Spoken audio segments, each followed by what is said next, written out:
ખેડૂત એક વ્યવસાય નહીં, સંઘર્ષ છે. આજે આપણે વાત કરીએ એક એવા વર્ગની જેને બધા અન્નદાતા તો કહે છે, પણ જ્યારે એ પોતાનો અન્ન ઉગાડે છે ત્યારે તેની કિંમત 5 રૂપિયાથી વધુ ન મળે. આજે વાત છે ખેડૂતોની નહીં, માત્ર એક રઘુભાઈની નહીં, પણ લાખો એવા ખેડૂત ભાઈઓની જેમણે ધરતી સાથે વચન આપ્યું છે, પણ દેશે તેમના વચનોને ભૂલાવી દીધા છે. ખેતરથી ખેડૂતો સુધી દુઃખની ફાઇલ ખોલો.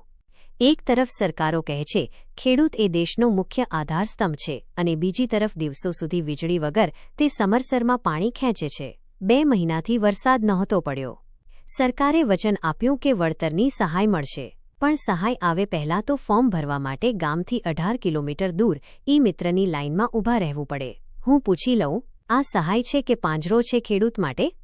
કિસાન માટે બજાર એટલે ભૂલભુલૈયા. ઘઉં પાકવો 6 મહિના, બીજ 2000 રૂપિયા, ખાતર 3000 રૂપિયા, ડીઝલ 1500 રૂપિયા, મજૂરી 2500 રૂપિયા, પાણી 2000, અને બજાર ભાવ શું? 70 રૂપિયા કિલો. એટલે કે ખેડૂતે પોતાના ઘરના સભ્યોને અન્ન આપીને ખુદ ભૂખ્યા સૂઈ જવાનું નક્કી કર્યું છે. કિસાન માટે બેંકના લોન આશા કે ખાડો. ખેડૂતને કહેવામાં આવે કે લોન લેવો, ખેતીમાં ટેકનોલોજી લાવો, પણ જ્યારે પાક ન થાય ત્યારે કોલ આવે, તમે લોન ચૂકવી નથી. ખેડૂતને લોન આપવા પહેલાં સરકારને પૂછવું જોઈએ, તમે વરસાદનું વચન આપશો? તમે બજારની ગેરમાર્ગે દોરી રહેલા દલાલોને રોકશો? નહીં, તો પછી લોન નહીં. તમારું દાવ પાડો તો સાવજ હશે. આટલા આંદોલનો, કાપ, જીવહાની, છતાં અવાજ કોણ સાંભળે? પંજાબથી પાટણા સુધી ખેડૂતો રેલી કાઢે, દિલ્હી સુધી પહોંચી જાય. રસ્તા બંધ થાય તો કહેવાય તકલીફ આપો છો, પણ જ્યારે 2 વર્ષની મહેનત છીનવાય ત્યારે શું એ દુઃખ દેખાતું નથી? અનાજ ઉગાડનારને કહ્યું જાય રાષ્ટ્રદ્રોહી, તો દેશદ્રોહનો અર્થ ફરીથી શીખવો પડશે સાહેબ. ઉકેલ છે? હા છે, પણ ઈચ્છા કઈ તરફ છે?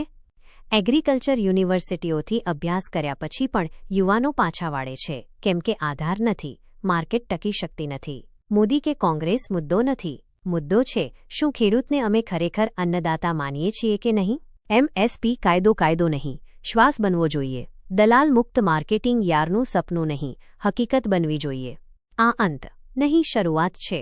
ખેડૂત પડ્યો છે, હાર્યો નથી. આજે જો આપણે અવાજ નહીં ઉઠાવીએ તો આવતીકાલે આપણું થાળીમાં પણ થોડું કડવું પડશે. ખેડૂત માટે લડવું એટલે દેશ માટે લડવું. કેવી રીતે? તો તમે બસ આવતીવારનો નાસ્તો ખાલી પેટ ન કરીને જ સમજશો. આવી સ્થિતિ છે, એમાં શરમથી માથું ઝુકાડવું જોઈએ કે બદલો લેવા માટે ઊભા થવું જોઈએ? તમારું જવાબ શું છે? નીચે કોમેન્ટમાં જરૂર લખજો.